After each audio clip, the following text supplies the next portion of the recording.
and that the world is a happy place. So that's the idea.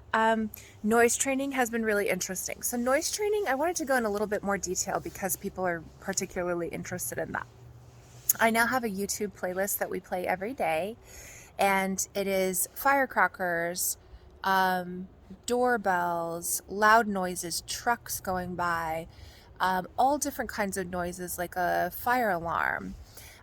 Today, there was a friend of mine who is getting a puppy, and she mentioned that she lives in an area that she lives by a military base and they have fighter jets flying.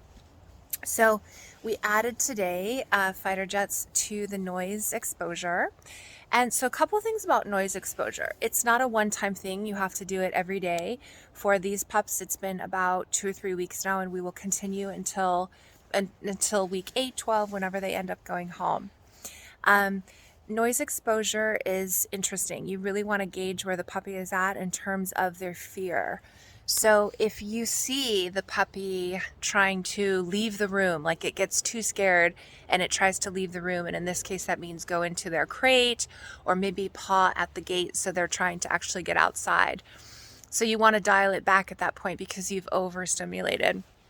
So what we're looking for is a nice volume. So you have the volume at a comfortable level for them, and you play these noises in the background. They get used to it. Once they start playing, they start just realizing that these noises are nothing but just kind of a nuisance.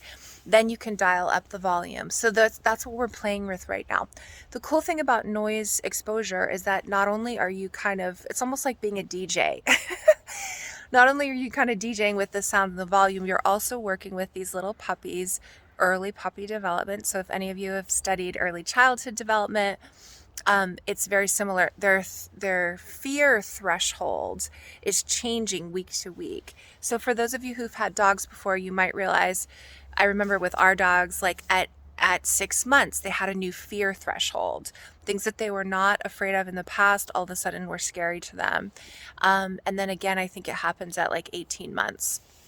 So we're working with the puppies' early puppyhood development, and we're working with fear thresholds. We're working with the way that their ears are developing, and then we're just working with them day to day in their growth. So there's a lot of moving parts to noise exposure, and I wanted to come on and just go ahead and explain it a little bit further. Having said that, any of you who are getting puppies, I know everyone's watching all the videos. Thank you, thank you. Please text me if there is a noise that happens in your building, in your neighborhood. Maybe you live by the ocean and there's boats that come in. I mean, who knows?